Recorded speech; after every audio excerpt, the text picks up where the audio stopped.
By the end of this video, you'll discover why social connection can feel both nourishing and overwhelming for highly sensitive people, what's actually happening beneath the surface, and how a more natural sense of balance can begin to take shape. In this video, you'll discover why you can feel both deeply nourished and unexpectedly drained by connection.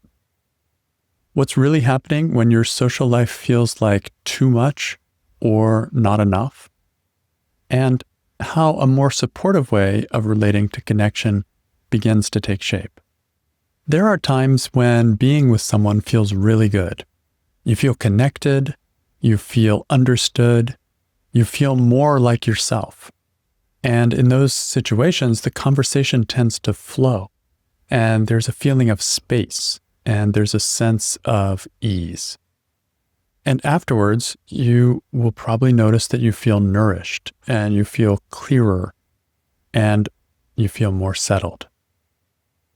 But that's not always how it goes. There are other times when you're with someone and something starts to feel off. And you may notice that your body tightens a little bit and your attention starts working a little bit harder, and you notice yourself adjusting. And maybe you're trying to stay engaged or trying to respond in the right way, or just trying to keep up with the energy of the interaction. And even when nothing seems wrong, by the end of it, something doesn't feel quite right. You feel maybe tired or a little foggy, or like you need some space to recover. And then there are times when connection seems to be missing altogether. Even though you're interacting with someone, something feels incomplete, like there's a kind of quiet restlessness inside, or a sense that something important isn't there.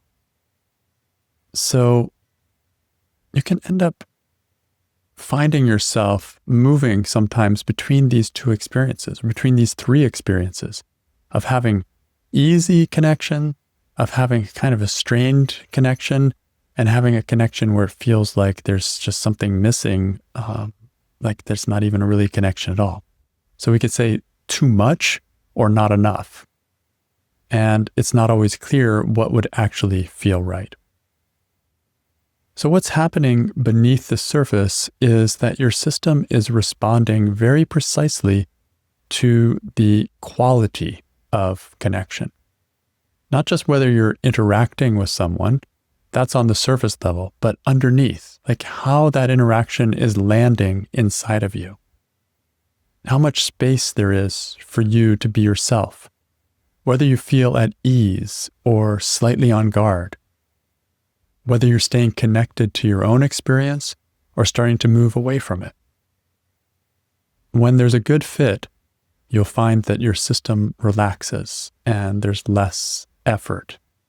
And that's what feels nourishing. But when there's even a small mismatch, your system starts working harder, and you'll find yourself trying to adjust more, starting to get into the other person's business, start monitoring more, start trying to stay aligned with them. And this requires effort. And that is what becomes draining in some interactions.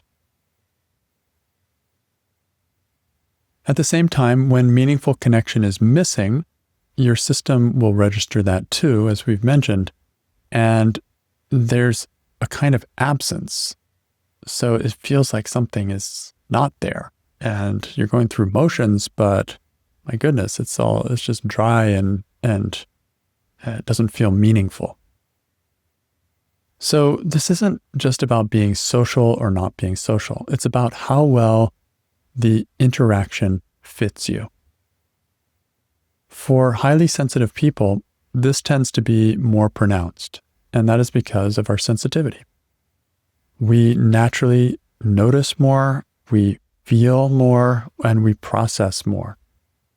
And so that means that these kinds of mismatches will affect us more strongly. We will notice it on an emotional level, like, oh, this doesn't feel right, or this is draining me, or this is too much, or this is empty. When something feels real and aligned, it can be deeply nourishing, and you will feel that too. And you may feel a lot of positivity as a highly sensitive person when that alignment actually happens with another person. But that same sensitivity means you also notice when something is slightly off, even if it's hard to explain. And so your system doesn't ignore this. It tends to respond to it. It lets you know, the alarm bells go off, and that is natural for highly sensitive people. So the difference between a nourishing interaction and a draining one can feel very significant. And the absence of meaningful connection can feel just as impactful in a different way. You might stay in interactions longer than your system is comfortable with. This is what can keep this pattern going. Just, okay, I'm just going to keep on pushing. Or you might tell yourself that it's fine and not worry about it. And to some degree, that's a great strategy for temporary situations. But it still doesn't really address what's going on inside.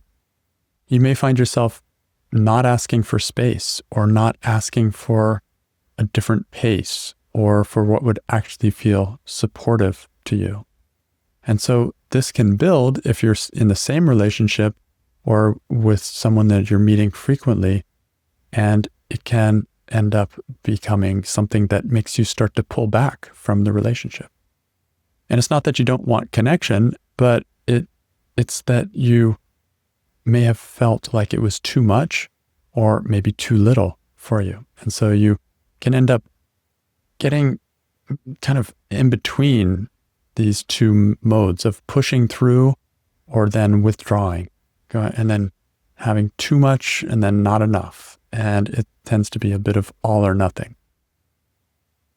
And because what you actually need isn't being explored or expressed, then this pattern just can continue.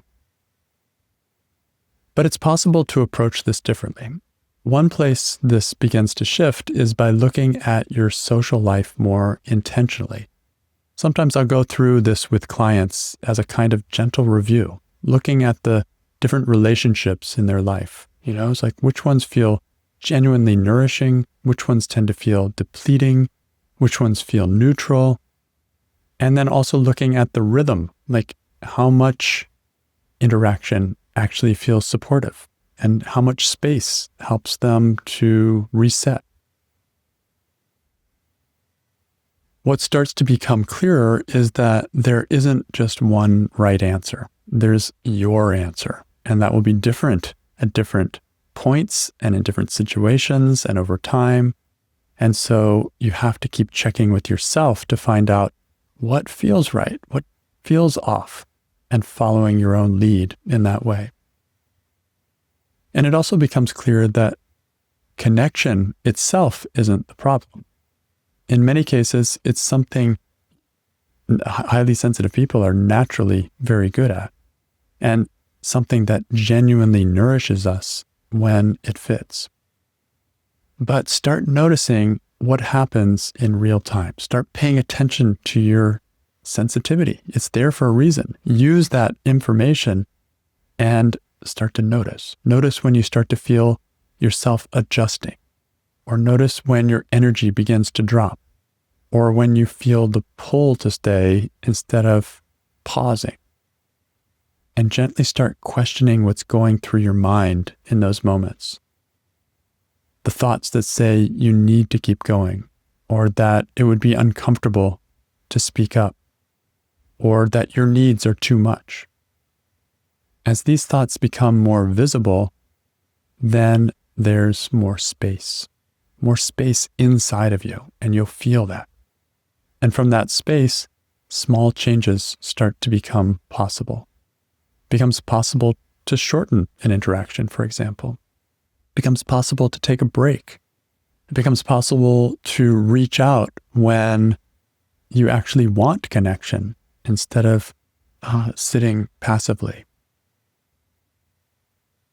So when you're in touch with your own experience, then your responses, your interactions, what you say, what you do is going to be much more real, and the chance for meaning and connection goes up significantly. When you start to relate to your social life this way, something often softens. It becomes more about staying connected to what actually supports you. And there can be room for connection and room for space, room for depth, and room for rest.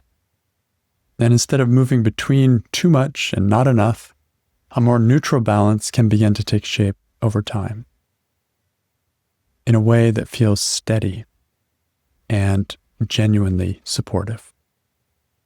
In this video, we looked at why you can feel both deeply nourished and unexpectedly drained by connection.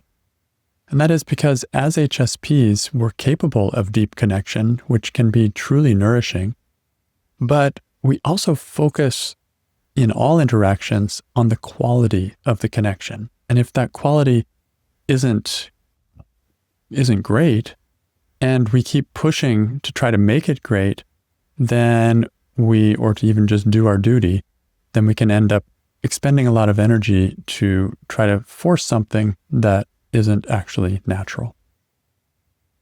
We also looked at what's happening when your social life feels like too much or not enough. And basically, your natural sensitivity is kicking in here, and it is showing you where your alignment is. It will tell you what feels aligned, what doesn't feel aligned. And this is great feedback. So it's something that is worth paying attention to.